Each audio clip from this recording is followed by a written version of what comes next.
A continuación, Quito TV. Quito TV, con el arquitecto David López, en Telesucesos, Canal 29.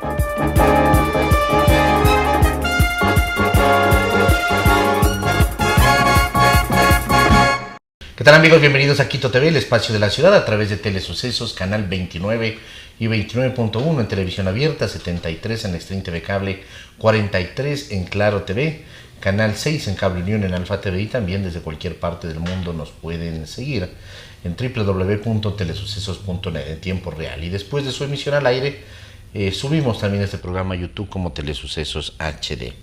Tenemos el día de hoy la presencia del doctor Hugo Espina, abogado penalista. Él es un experto en temas de seguridad también y también dentro de lo que es el análisis político.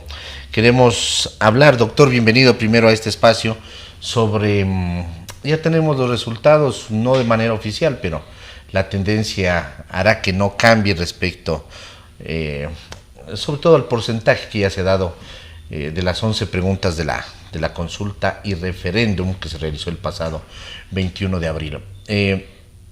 Muchas de esas preguntas, prácticamente 7, 8, no recuerdo ahorita con exactitud, tienen que ver con el tema de seguridad. ¿Qué debería de cambiar además con este resultado? Ya en la práctica, la actuación, por ejemplo, el accionar de las Fuerzas Armadas, el tema de la confiscación de armas, porque hay cosas que pueden, o tengo yo entendido, sobre todo el primer bloque de preguntas, que deberían de ser una vez dados los resultados oficiales, se pudieran dar enseguida su aplicación. ¿Es así? Sí, muy buenas noches, siempre es un honor estar aquí en esta tribuna. Realmente esta consulta popular nace con, para mí, una serie de limitaciones, porque no hay temas de fondo realmente que se hayan tratado, más allá de elementos fundamentales como la extraditación de ecuatorianos. Yo creo que tal vez el tema más profundo dentro de esta consulta popular y que fue aceptado es el que se pueda realizar la extradición de ecuatorianos, y que esto puede cambiar un poco las reglas de juego de quienes han estado inmersos en el narcotráfico, en las macro redes, en las estructuras delictivas, porque ya hay una connotación de delito transnacional, y esto implica que puedan ser requeridos no solamente por los Estados Unidos, que es la meca de los extraditados, sino por diferentes países, y hoy que vemos la injerencia de diferentes mafias o de grupos o estructuras delincuenciales que están operando en el Ecuador y que han sido detectadas precisamente por Interpol o por las estructuras policiales en otros lugares del mundo, esto nos abre una puerta muy importante para poder hacer un verdadero combate de la delincuencia en aplicación del Tratado de Palermo. En el tema Esa es la estructural, la pregunta estructural. Para mí tiene mucho fondo. Y que debía de ir a consulta además, porque las otras de pronto se las podía, como siempre se dijo, haber tratado en la asamblea tal vez. Yo creo que sí. De hecho, por ejemplo, el tema de Fuerzas Armadas ya ha sido tratado en varias ocasiones. Están las Fuerzas Armadas en la calle antes de esta consulta. Han estado operando de una manera continua, más allá de las operaciones, de que se pueda poner en el papel de que las operaciones tienen que ser conjuntas con la policía. En realidad, el trabajo de Fuerzas Armadas es el control de fronteras, es el control de la seguridad externa, de la seguridad externa, que implica múltiples factores, y todos los delitos que hoy nos están aquejando tienen una correlación directa con la seguridad de las fronteras. El narcotráfico no es un delito de producción de droga, el narcotráfico es un delito de exportación de droga. De la droga sale seguridad externa. Sí, totalmente. Entra por las fronteras, por la permeabilidad de las fronteras en toda su extensión. Entra la droga, entra el dinero para financiar ese movimiento de droga, esa logística que implica, pero viene desde afuera, viene desde los carteles, desde México, desde Estados Unidos, desde Europa, desde África ahora, desde Asia, carteles que tienen relación directa con las criadas chinas. Entonces viene ese dinero desde afuera. Dinero que viene desde África. Dinero, y droga. Sí, o sea, se exporta droga se hacia exporta, África, claro, hacia... sí, pero ya hay mafias que han tenido relación. Estuvo recién una intervención de Naulco dejó en evidencia esto y obviamente es preocupante porque el Ecuador se volvió un país de tránsito y esto implicaba que la droga venga desde Colombia, como Fernando Villavicencio alguna vez lo advirtió.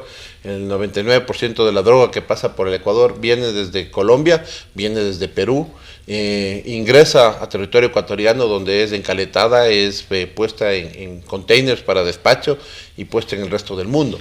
Además es lógico que tiene que venir de los vecinos que están juntos, porque si viniera de más lejos, todo eso significa un mayor número de controles y la posibilidad de que se pierda esa droga. Y un proceso de encarecimiento. Y de encarecimiento, además. Este es un negocio claro. de logística. Mientras más cara es la logística, más difícil o más costosa ubicar ese producto. Exactamente. Entonces, el trabajo de las Fuerzas Armadas, el fortalecimiento de las Fuerzas Armadas, el fortalecimiento del control de nuestros mares es un tema fundamental. Yo creo que hoy se está trabajando mucho en ello. Luego de más de 15 años se vuelve a topar el tema de compra o adquisición de equipos para patrullaje marítimo, para el control también de la pesca ilegal. Nosotros tenemos asediado las Galápagos por flotas chinas permanentemente. Lo propio ha sucedido en Argentina y las acciones decididas del nuevo gobierno ha frenado de alguna manera esta depredación de los recursos naturales que tiene el Ecuador.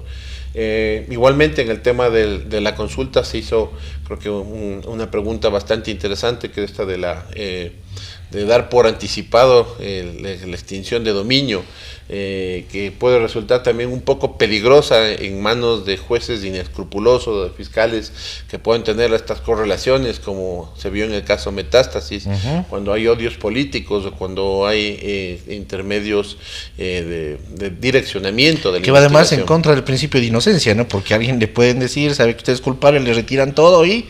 Aquí ¿no? Justamente en esta norma, esta ley de extinción de dominio, lo que se pretende es esto, es asegurar los bienes de manera anticipada de una persona que está siendo procesada, pero se violenta el principio de inocencia, que es el eje fundamental para que exista democracia y para que exista justicia. Si no tendríamos nosotros la presunción de inocencia, Fiscalía simplemente nos podría acusar y dictar sentencia, porque se presumiría la responsabilidad sobre elementos que fueron recabados de manera primigenia en un proceso penal. Y esto es la antítesis de lo que es el proceso penal. Nosotros tenemos que establecer cuál es esa ruta del delito, el iter criminis, justamente para determinar si es que existió o no un tipo u otro de delito, de un tipo penal, ¿no? Ajá. Ahora, este tema de los casos Metástasis, Purga, Plaga, terminan siendo la punta de ese ovillo. Todavía falta mucho por descubrir. De algo sirve, por supuesto, porque yo entendería que muchos jueces ya van a estar pendientes de que en cualquier momento pueden caer si es que toman una decisión que no es la correcta. Bueno, yo creo que estos casos que sean encuentro, León de Troya, Purga, Metástasis, Plaga, van a faltar nombres. Siempre ha habido nombres interesantes, sí. Todos los años hemos tenido Estrella Dorada y otros más. Precisamente lo que hacen es sacar a la luz lo que la ciudadanía conoce en la comidilla del día a día. Cuando uno camina por los pasillos de la función judicial, escucha sobre jueces, escucha sobre fiscales, cuál es su incremento patrimonial, cuál es su forma de trabajar. ¿Sí? ¿Cuánto cuesta sacar a cómo trabajan ciertos abogados? ¿Cómo hay tarifas? Sí, que hay ciertos abogados que hablan con sus clientes sobre cómo tienen que llegar a justo precio más que a la justicia. Entonces, esto en el caso Metástasis se evidenció, por eso tal vez ese nombre tan crudo, tan decidor, es decir, tenemos un cáncer que ha contaminado prácticamente a todo el sistema de justicia ecuatoriano y esto de alguna manera se evidenció cuando jueces y prácticamente toda la corte de Guayaquil fueron puestos tras las rejas o con medidas alternativas, evidenciando una correlación con lo que se decía, el narcotráfico, la narcopolítica y la narcojusticia. Entonces, realmente fue un golpe muy fuerte para el Ecuador, una llamada de atención importante, y tras de ellos también la presencia en infiltración del narcotráfico en Fuerzas Armadas y Policía, principalmente en Policía, que es lo que se ha visto en estos últimos casos, ¿no? La recurrencia de policías detenidos, los grandes capitales que manejan ciertos oficiales, que, o sea, a mí no deja de impresionarme que nadie le haya llamado la atención que un mayor tenga 16 millones de dólares en su patrimonio, esté trabajando y además en posiciones cercanas a los mandos institucionales, ¿no? Entonces realmente es un tema muy preocupante. Yo entiendo que Fiscalía está llevando adelante una investigación en mucha profundidad, porque la fiscal nos ha dicho, se ha tratado de atentar contra su vida en múltiples ocasiones. La caída de Colón Pico abre una arista más de quién le llamaba, dónde se encontraba, quién le dio refugio, cómo le dieron refugio, por qué se trasladó a la opinión pública y a través de qué medios la teoría de que él había fallecido de una manera media sospechosa, que la hija lo dijo para bajar la persecución de las fuerzas policiales. Porque seguramente ya sintieron que estaba cerca. Así que se dice que tenía incluso un perímetro de seguridad, ¿no? Todas estas estructuras generan esto, círculos concéntricos de seguridad en la que se pueden ir alertando a través de vecinos, de gente que está... Hay que averiguar de quién es la finca donde estuvo también. Hoy ese es uno de los temas que salió, por eso decía, ¿quién le dio el refugio? ¿Quién permitió que esta persona haya llegado a este lugar? Porque no es un personaje desconocido, más bien es un personaje de alto perfil, no ahora. No nos olvidemos que fue detenido y fue la razón de ser en la que se desarticuló totalmente al grupo de apoyo operacional GAO, que cumplía las veces de una unidad de inteligencia antidelincuencial, que de hecho la UIAD, que es la que le reemplazó al GAO, Unidad de Inteligencia Antidelincuencial, justamente buscaba la desarticulación de estructuras criminales que generaban recurrencia de tipos de delitos comunes, que Colón Pico fue parte de una estructura que se llamaba los chicos malos de la Mamalucha. Me recordarán de muchos años atrás que asediaban a la ciudad de Quito. Entonces, evidentemente, manejaban los mercados, claro. Los mercados y todo el tipo de robo y receptación. Claro. Sí, porque realmente fue una campaña muy fuerte para eliminar. Era un centro de acopio de la delincuencia. Exactamente. Terminaba siendo, ¿no? Terminar, y de hecho, esto es uno de los problemas actuales, ¿no? O sea, la proliferación del robo de celulares, del robo de computadoras, que hoy es un problema cotidiano, está justamente dado porque se dejó de perseguir a los sitios de receptación de este tipo de insumos. Cuando nosotros tenemos que un celular se puede vender después de haber sido robado, es que el Estado está fallando. Claro. Y yo creo que en la esto... agencia de regulación, pues, que sí, es la que hace tiene que mucho bloquear, tiempo se dieron pasos claros en los que un teléfono robado, reportado robado, no podía volverse a activar.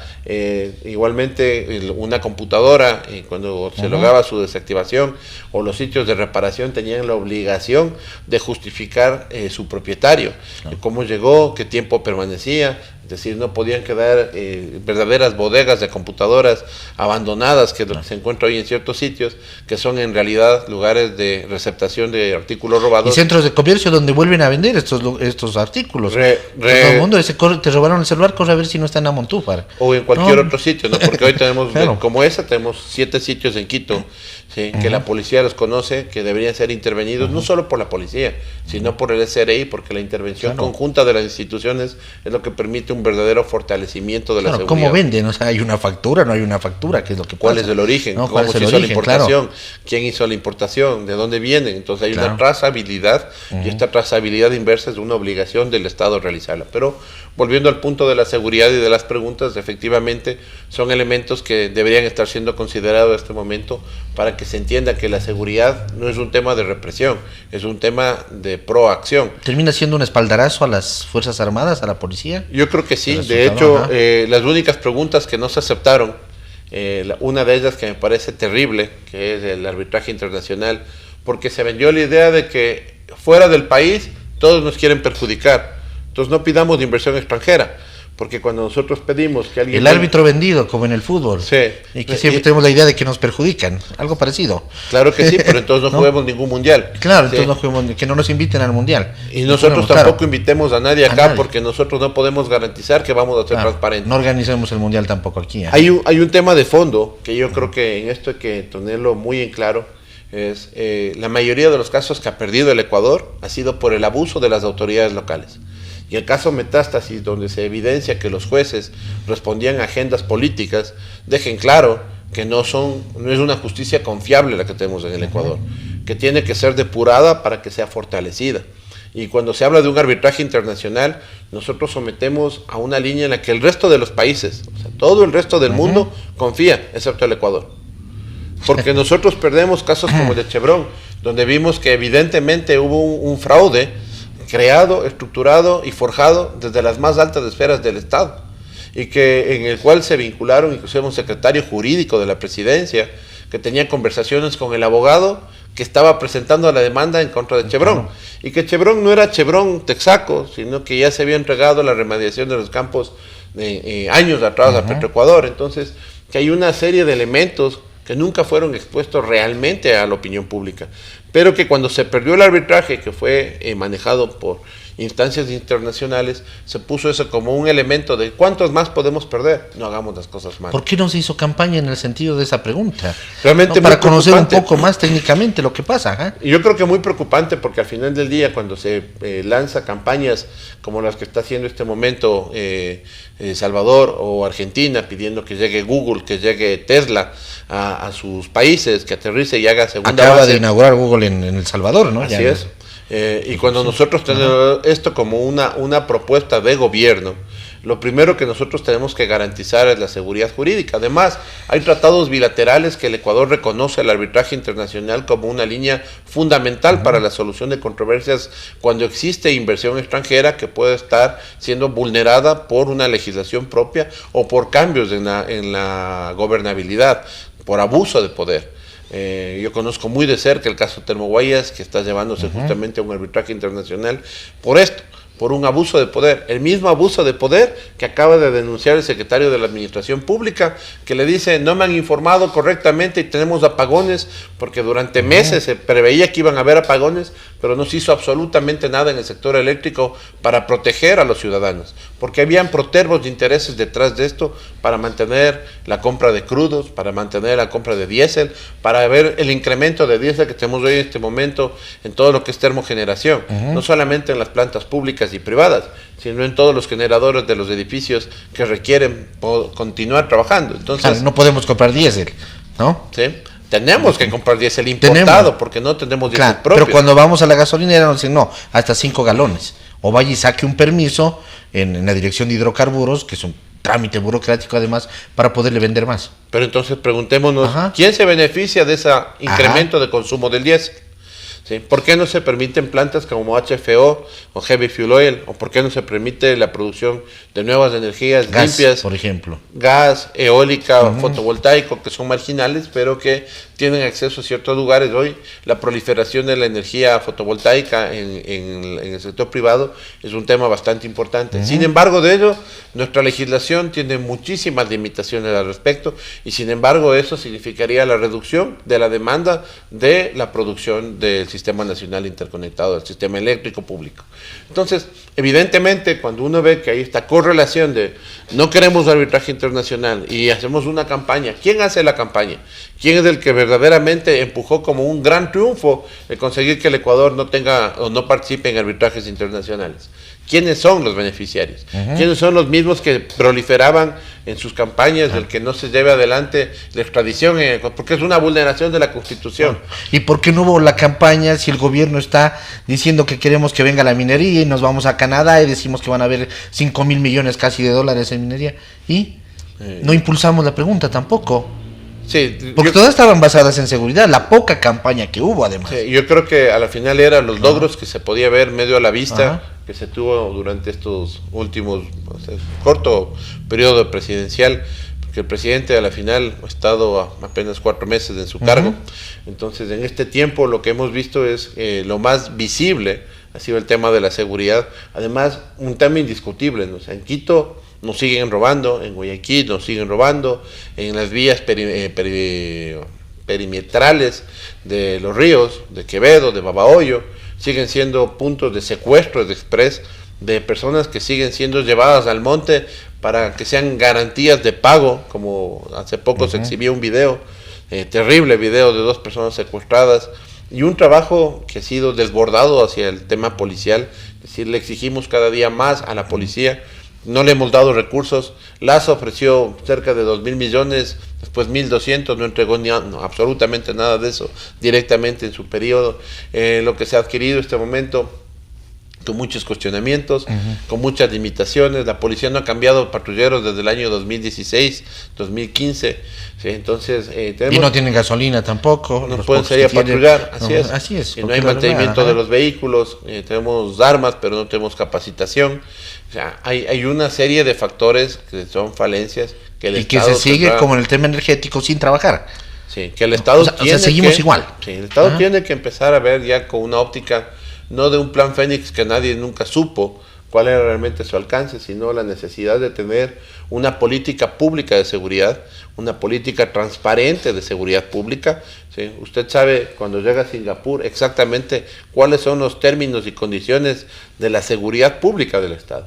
Si usted quiere arriesgarse a cometer un delito de narcotráfico, sabe que detrás está una pena monstruosa, pero también un aparataje estatal que no le va a permitir que usted pueda entrar con una estructura delictiva. Hay un aparataje estatal muy fuerte, muy estructurado, un sistema de inteligencia muy fortalecido. Hoy le nombraron al secretario de inteligencia del CIES, del Centro de Inteligencia del Estado, como nuevo ministro de gobierno, y todavía tiene el encargo del CIES hasta que, entiendo, se nombre su titular. Ese es un eje fundamental de la seguridad que tendría que ser manejado por una persona que realmente entienda la problemática de la seguridad. Sin desmerecer al actual ministro de gobierno, yo creo que su preparación y su conocimiento de la línea de trabajo diaria estaba bastante lejano. No ven el perfil que se necesita. No.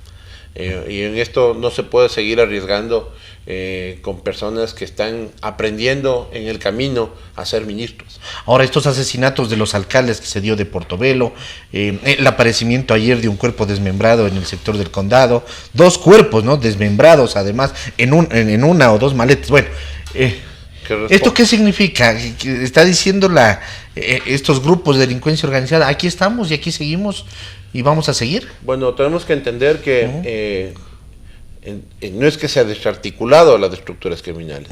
Han tenido golpes fuertes que les han afectado, se ha afectado su economía criminal, se ha afectado tal vez su liderazgo, pero no se ha llegado a una desarticulación de estas estructuras.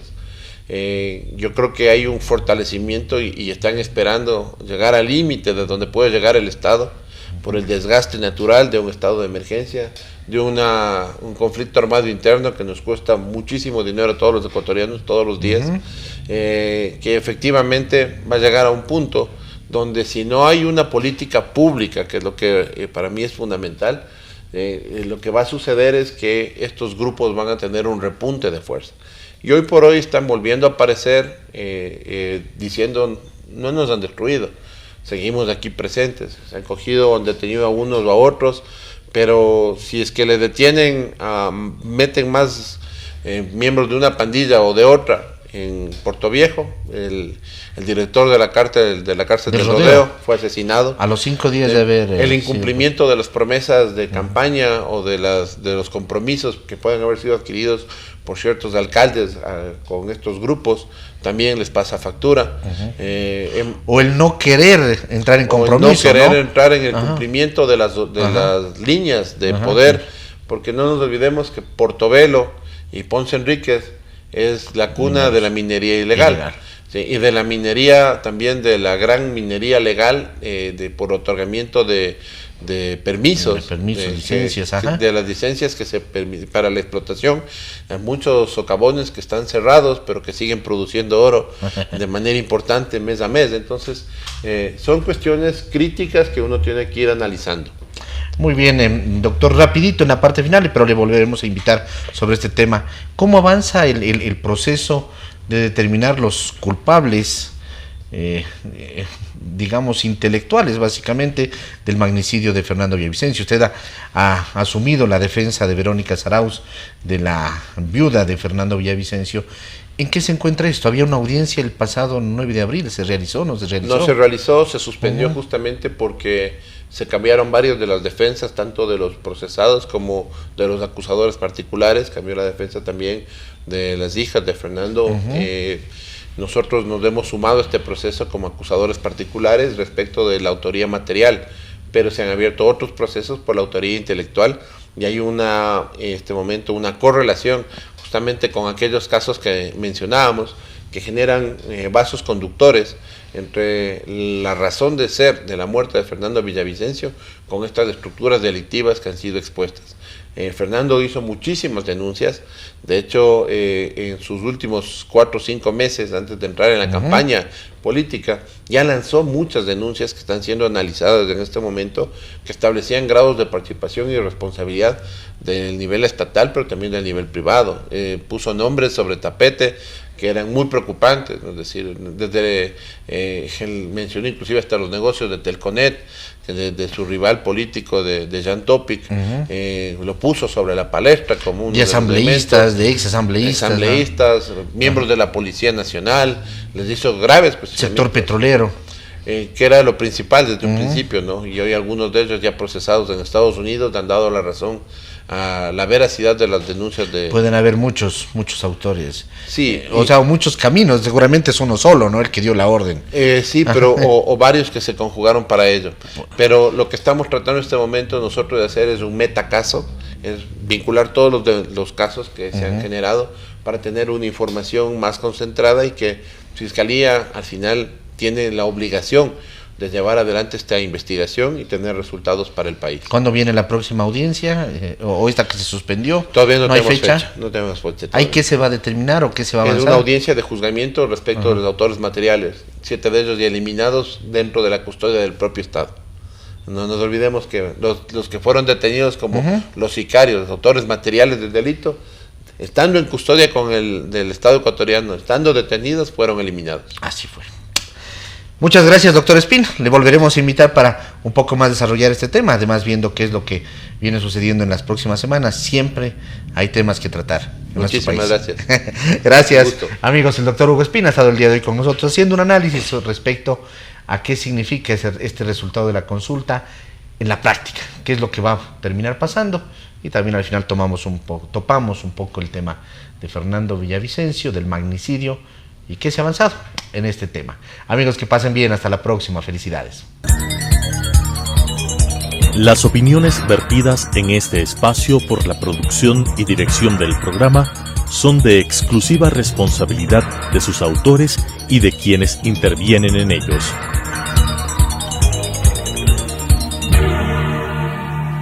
Quito TV, con el arquitecto David López, en Telesucesos, Canal 29.